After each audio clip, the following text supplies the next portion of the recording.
안녕하세요. 회의 전의 중국어 공작실입니다. 올해 인기작들이 많이 방영되긴 했지만 시청률이 좋지 못했던 드라마들도 꽤 있었습니다. 최근 중국 네티즌들이 시청률이 낮았던 드라마 9편을 선정했는데요. 궁금하시면 끝까지 봐주시길 부탁드립니다. 최근 후명호 주연의 옥명차골, 소요 두 편의 고장극이 연이어 방영됐습니다. 소요는 아이치와 유쿠 두 대형 플랫폼에서 볼 수 있었고요. 옥명차골은 망고TV에서 말이죠. 다만 옥명차골이 소요보다 시청률이나 화제성이 더 우수했습니다. 소요는 유래에 조례영이 카메오 출연했고요. 주연 배우들인 담소은과 후명호 모두 시청자들이 큰 호감을 갖고 있는 편입니다. 그러나 네티즌들은 이런 뛰어난 배우들이 출연했음에도 소요의 시청률이 좋지 않은데 실망했죠. 우선 소요는 선역극이었는데요. 평가가 나쁜 건 아니었습니다. 시청자들은 전개 속도도 괜찮았다고 호평했으나 아쉽게도 홍보가 부족했는데요. 게다가 방송 편성 배치가 혼란을 초래하면서 많은 사람들이 소요의 존재조차 몰랐다고 합니다. 매개총생은 인기 만화 선녀를 각색했는데요. 스토리가 매우 재미있다고 합니다. 여주인 요해는 타고난 여성적인 매력으로 남자들을 무장해제시키는데요. 그녀는 자신의 능력을 발휘해 감정사가 됩니다. 여기서 감정사란 부인들을 도와 남편들의 진심을 알아봐주는 직업으로 볼 수 있죠. 어느 날 요해는 남주 소패를 감정 대상으로 오해하게 되고 이 일을 계기로 두 사람은 서로 사귀기 시작합니다. 사실 매개총생의 평판이 괜찮았다고 하고요. 주연 배우들의 케미도 좋았다고 합니다. 그리고 조연 배우들의 연기력도 뛰어났고 말이죠. 스토리의 미스터리 분위기를 많이 띠고 있었는데요. 드라마에선 원작에 등장하는 감정사란 설정을 최대한 잘 표현하기 위해 노력했습니다. 몰입도도 괜찮았고 대사 역시 섬세하고 예리했는데요. 다만 홍보 부족이 시청률에 큰 영향을 미쳤다고 합니다. 진성욱은 최근 아리, 돌연적 희환 두 편의 현대 로맨스를 연이어 내놓았는데요. 돌연적 희환보다 아리의 화제성이나 시청률이 훨씬 좋았습니다. 돌연적 희환은 코믹 타임슬립 작품이었는데요. 유머러스하고 황당무계한 내용이 웃음을 줬습니다. 다만 촬영 퀄리티는 아리 정도로 좋진 않았고요. 게다가 진성욱의 캐릭터가 중복되면서 드라마 화제성이 낮았습니다.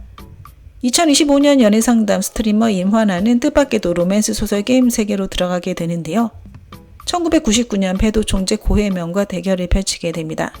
현실로 돌아가기 위해 임화나는 고혜명을 공략하려 하지만 사랑의 굴레에 빠지게 되는데요. 결국 어떻게 할지 선택하는 과정에서 자신의 감정에 직면하게 되죠. 어사소작 시즌1은 2021년에 방영된 다크호스 탐정 드라마였습니다. 아무도 신경 쓰지 않던 드라마였으나 탄탄한 대본으로 화제를 끌게 되죠. 시즌1이 광범위한 호평을 받으면서 5년 만에 시즌2도 방영됐는데요. 하지만 시즌2의 평판이 좋지 못했습니다. 대본이 시즌1처럼 탄탄하지 않다고 하고요. 논리도 부족하다고 말이죠. 시즌1을 좋아했던 팬들이 실망을 금치 못했다고 합니다. 시즌1의 또반 평점은 8.0이었는데요. 시즌2는 아쉽게도 5.7에 그쳤습니다. 많은 시청자들은 이 정도 퀄리티로 시즌2를 찍을 바에 차라리 안 찍는 것이 나았다는 반응이 우세하죠. 공준의 풍과 류훈도 이번 명단에 이름을 올렸습니다. 이 드라마는 범죄 현장의 흔적 검증에 집중하는데요. 사건 발생 후 경찰은 현장에 남겨진 지문과 발자국 등의 단서를 따라 하나씩 사건을 해결합니다. 사실 평판은 나쁘지 않은데요. 또반 평점도 6.3을 획득했습니다. 다만 홍보가 충분하지 않았던 것이 큰 패착이었죠. 운석시 공안국 형사기술과는 기이한 사건이 모이는 곳인데요. 여기에 뛰어난 능력을 갖고 있는 팀이 존재합니다. 이들이 여러 불가사의한 사건들을 해결한다는 스토리로 구성되어 있다고 하네요. 추설 망과적 동천은 한국 드라마 나의 아저씨를 각색한 작품입니다. 원작에선 슬프면서도 힐링되는 분위기가 있었는데요. 어려움에 처한 두 사람이 서로를 따뜻하게 만드는 이야기를 그렸습니다. 이런 슬프고 무거운 드라마는 원래 촬영하기 어렵다고 하는데요. 추설 망과적 동천의 대본이 중국 스타일로 제대로 쓰여지지 않아 스토리와 대사가 중국 현지 상황에 맞지 않았다고 합니다. 한국 드라마 버전은 9.4점, 중국 버전은 6.8이란 평점을 획득했고요. 인기도 상당히 저조했습니다. 가정 형편도 안 좋고 아버지를 대신해 빚까지 갚는 주유아는 일이 잘 풀리지 않는 강가재를 우연히 만납니다. 회사 내 다툼으로 인해 원래 접점이 없던 두 사람이 연결되는데요. CEO 고진은 강가재의 소신 발언 때문에 신약의 출시 신청 기회를 놓치게 됩니다. 그래서 주유안을 고용해 강가재가 회사를 떠나게 만들려고 하죠. 강가재와 주유안 두 사람은 오해 속에서 서로를 알게 되지만 결국 서로를 치유하며 인생의 어두운 그림자에서 함께 벗어나게 됩니다. 인지초는 텐센트의 중점 미스터리 대극이었습니다. 주연 배우인 장야균과 마사순, 당원만 봐도 화제성을 충분히 끌 수 있는 작품이었는데요. 그러나 방영 후 인지초의 화제성이 뜻밖에도 좋지 못했습니다. 이중 서사를 채택했는데요. 홀수편은 장야균의 스토리, 짝수편은 마사순으로 변경되어 진행됐습니다. 이러한 두 라인이 초반에는 독립적으로 진행되었고 후반부에서 서서히 융합되었죠. 촬영 기법이 참신했지만 아쉽게도 감독의 연출력이 부족하여 다소 혼란스럽다는 평가를 받았다고 합니다. 빈천시 방대 광장에 판다 동상의 항구의 시체가 나타나는데요. 이 사건은 두 젊은이가 한데 모이게 만듭니다.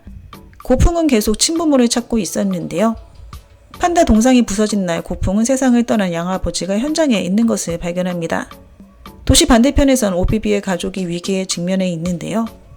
그녀는 판다 동상의 시신과 부친이 서로 관련되어 있는 건 아닌지 의심하고 자신의 출생에 대해 의문을 품기 시작합니다.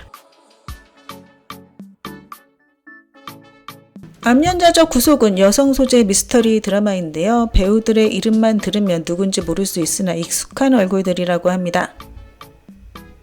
드라마 평가도 괜찮았는데요. 다만 화제성이 너무 낮았죠. 유소는 사람들이 부러워하는 결혼 생활을 하고 있습니다. 여고생 살해 사건으로 인해 경찰 송성은 유소가 오래된 사건의 공동 증인이 된 것을 발견하는데요.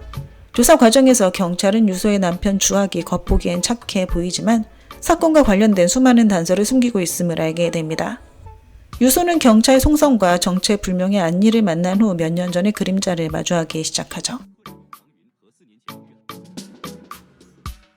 강호야오 10년 등은 고장 무역극인데요. 원작이 굉장히 유명합니다. 원작 작가인 관심증란의 녹비 홍수와 성한찬란이 큰 성공을 거두기도 했죠. 그러나 강호야오 10년 등의 평가가 매우 좋지 못합니다. 소설에는 볼거리가 많고 캐릭터도 매력적이라고 하는데요. 하지만 드라마로 각색되며 스토리에 볼거리가 없어졌고 전개 속도도 느렸다고 합니다. 성한찬란처럼 정주행 의지를 주지 못했는데요. 그러면서 원작 팬들의 큰 실망을 샀습니다. 단호하고 결단력 있는 두 얼굴의 소년 모청왕과 성격이 산만한 여협 채소는 변화무쌍한 강호에서 함께 무림 중생의 가면을 찢어버리는데요. 그 과정에서 두 사람은 애증의 모습도 함께 보여줍니다. 네, 오늘 준비한 내용은 여기까지입니다. 워먼 부젠 부산.